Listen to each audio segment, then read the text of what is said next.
Bahujan Samaj party की राष्ट्रीय अध्यक्ष और उत्तर प्रदेश की 4 बार रही मुख्यमंत्री बहन मायावती ने 18 फरवरी को एक बहुत ही अहम प्रेस कॉन्फ्रेंस करके गठबंधन को लेके जो अटकलें लगाई जा रही थी, जो चर्चाएं थी, उस पर फिलहाल के लिए विराम लगा दिया है। फिलहाल के लिए मैं इसलिए कह रहा हूं क्योंकि राजनीति में कुछ भी निश्चित नहीं है और राजनीति क्रिकेट की तरह निश्चितताओं का खेल है। हालांकि बहन जी ने मीडिया को, सोशल मीडिया को लताड़ा है। बहन जी ने कहा है कि गठबंधन जो है उसको लेके बहुत सारी खबरें फैलाई जा रही हैं और इशारों इशारों में बहन जी ने कुछ राजनीतिक दलों की तरफ भी संकेत दिया है। लेकिन गठबंधन को लेके आपका क्या विचार है? इसको लेके मैं आपसे एक सवाल आखिर में पूछूंगा। हालांकि बहन जी ने क्या कहा है उसको सुन लीजिए, समझ लीजिए। बहन जी ने कहा कि यूपी में अगले विधानसभा चुनाव यानी कि 27 के विधानसभा चुनाव को लेकर बसपा की किसी पार्टी से गठबंधन की खबरें फर्जी हैं। उन्होंने कहा कि 27 का चुनाव बसपा अकेले अपने बलबूते पर लड़ेगी और सभी तरह की गठबंधन की खबरों को झूठ, भ्रामक और मनगढ़ंत बताया। असल में बसपा को लेकर इस तरह के अटकलें, कयास वाली जो खबरें हैं, खास तौर से जो जिनका कोई सिर पैर नहीं होता, जिनका कोई तथ्यात्मक एक बेस नहीं होता, आधार नहीं होता, वो क्यों सोशल मीडिया के जो चैनल्स हैं या फिर जो टीवी की मीडिया है वो दोनों ही क्यों चलाते हैं, इसके पीछे कारण मैं आपको आपसे थोड़ी देर में अवगत कराऊंगा। उन्होंने कहा कि ये जो खबरें हैं ये विरोधियों की साजिश का हिस्सा हैं। उन्होंने ये भी याद दिलाया कि 9 अक्टूबर की जो रैली हुई थी 2025 में लखनऊ में कांचीराम इको गार्डन में, उसमें भी बहन जी इस बात की घोषणा कर चुकी हैं कि अकेले चुनाव लड़ेंगी और ये बात तब से लेकर अब तक बहन जी कई बार दोहरा चुकी हैं। हालांकि राजनीति में नेवर से नेवर, आपको नहीं पता क्या होगा भविष्य में। और आज जो बहन जी बात कर रही हैं, आज जो उनका निर्णय है, वो वर्तमान की परिस्थितियों में है। भविष्य में क्या संभावनाएं बनेंगी, ये भविष्य के गर्भ में है। इसलिए राजनीति में कुछ भी स्पष्टता से नहीं कहा जा सकता। हालांकि बहन जी ने फिर से दोहराया कि अन्य दलों से गठबंधन करने से पार्टी को नुकसान होता है। उन्होंने कहा कि जो कार्यकर्ता हैं वो अफवाहों पर ध्यान न दें और 2007 की तरह पूर्ण बहुमत की सरकार बनाने का लक्ष्य लेकर बसपा चल रही है। साथ ही साथ टाइप 8 बंगला जो बहन जी को आवंटन हुआ है, उस पर भी कई जगह खबरें बनी। कुछ लोगों ने इसमें बहुत सारे कारण निकाले और आपको तो पता है कि मीडिया का एक वर्ग और जो सोशल मीडिया पे चलने वाले चैनल हैं उसमें भी बहुत बड़ा तबका जो है बसपा को गाहे बगाहे निशाने पर लेता ही रहता है और बसपा हमेशा चर्चा में भी रहती है। मीडिया जो है बसपा की टीआरपी भी उठाता है क्योंकि उनको पता है टीवी की मीडिया का बसपा की खबरें बनाते रहने रहने का और बसपा की खबरों पर लगातार चर्चा करते रहने का एकमात्र कारण सिर्फ यही है कि बसपा से उनको टीआरपी मिलती है। एक बहुत बड़ा तबका आज भी बसपा को देखता है और बसपा की जो वोट है अभी भी लाखों की संख्या में उत्तर प्रदेश और बाहर के राज्यों में मौजूद हैं।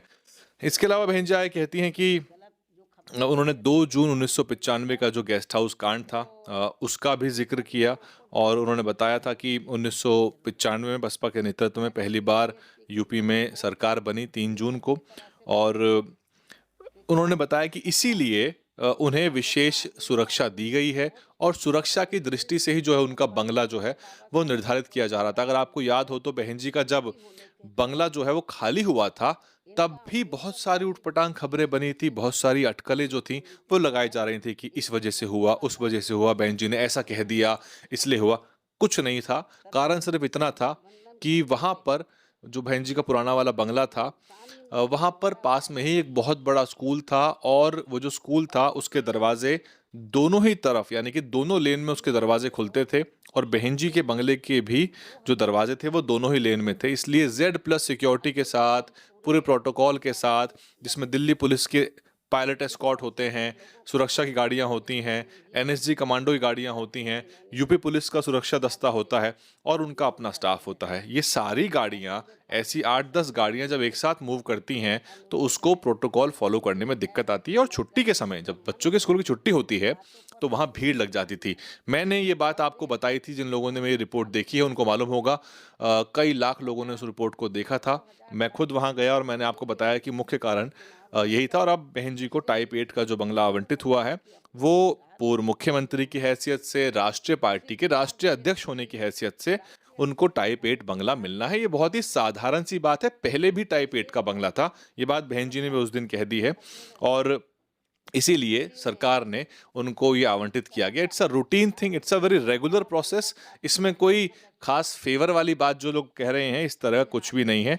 और आखिर में बहन जी ने कहा कि 27 के मिशन में जुट जाना चाहिए, लेकिन बात एक बार गठबंधन की हो जाए, क्योंकि आपको मालूम है कि 2019 के लोकसभा चुनाव में बसपा गठबंधन हुआ था और उस गठबंधन में सीट शेयरिंग का जो फॉर्मूला था 38-37 सपा के साथ और आरएलडी 3 सीटों पर लड़ी थी। आरएलडी को तो अपनी 3 सीट में से एक भी सीट पर सफलता नहीं मिली, 3 में से 0 सीटों पे उनको सफलता मिली। और दुख की बात यह भी रही कि अजीत सिंह खुद और उनके पुत्र जयंत चौधरी दोनों ही चुनाव हार गए थे अपनी अपनी सीटों से, बागपत और मुजफ्फरनगर से। हालांकि अब आरएलडी इस वक्त भाजपा के साथ है और कंफर्टेबल पोजीशन में है, क्योंकि गठबंधन के बाद उनको विधानसभा की सीटों में भी फायदा हुआ है और अंततः हाँ उनको मंत्री पद भी मिले हुए हैं। और साथ ही साथ जो जयंत चौधरी हैं वो खुद एक कैबिनेट स्तर का जो एक मंत्रालय लेके वो एक केंद्रीय मंत्री के रूप में मिनिस्ट्री ऑफ स्किल डेवलपमेंट के मंत्री हैं। बहरहाल बसपा को 10 सीटों का फायदा हुआ, यानी कि बसपा 10 सीट जीती, समाजवादी पार्टी को 5 सीट मिली थी। और अगर हम वोट प्रतिशत की बात करें तो 19% के आसपास वोट जो है वो 19.5 के आसपास बसपा को मिला। 18 कुल मिला के 39% का वोट इस गठबंधन को मिला था, जबकि भाजपा का वोट 51% पार कर गया था। कांग्रेस की परफॉर्मेंस खराब रही थी और कुल मिलाकर जो चुनाव है वो एनडीए के पक्ष में रहा। वो 80 में से 64 सीटों पर इस गठबंधन के बावजूद भी जीतने में कामयाब रहे। तो इसीलिए अब बहन जी को उत्तर प्रदेश में ये समझ में आ गया है कि अब बार बार इस तरह गठबंधन से कोई फायदा नहीं होगा। उनका जो अपना कोर वोट है वो भी दूसरी पार्टियों की तरफ जाता है और उनको दूसरी पार्टियों के चुनाव चिन्ह पर वोट डालने की आदत पड़ जाती है, क्योंकि आपको समझ में आ गया होगा कि जहां पर हाथी का चुनाव चिन्ह नहीं होगा वहां हाथी के वोटरों ने सपा को वोट दिया होगा, जहां सपा नहीं थी तो आरएलडी को वोट दिया होगा। तो इससे एक जो साइकोलॉजी है वोटर की वो बिगड़ती है।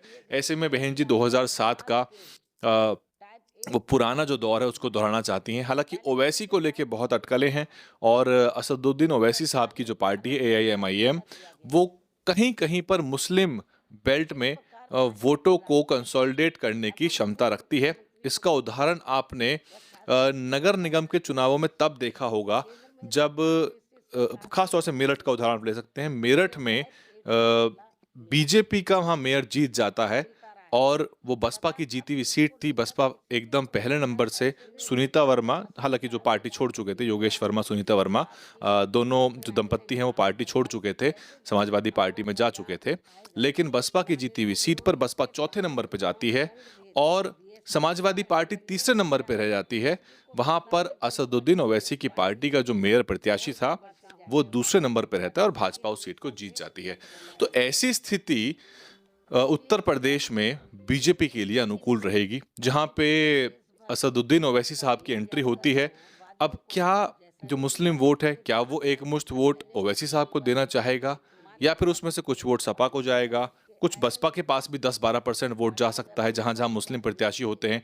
पर बसपा जो है, क्योंकि बसपा दलित ब्राह्मण के साथ मुस्लिम समाज को साधने के भी पूरे प्रयास कर रही है। सफलता कितनी मिलेगी ये नहीं कहा जा सकता, लेकिन अगर ओवैसी साहब की एंट्री होती है तो ऐसे में बहुत ही बिखरा हुआ मैंडेट विपक्ष को मिल सकता है। खासतौर से जो निर्णायक वोट है उत्तर प्रदेश में, 2 वोटर समूह बहुत निर्णायक हैं, एक मुस्लिम समाज, एक दलित समाज।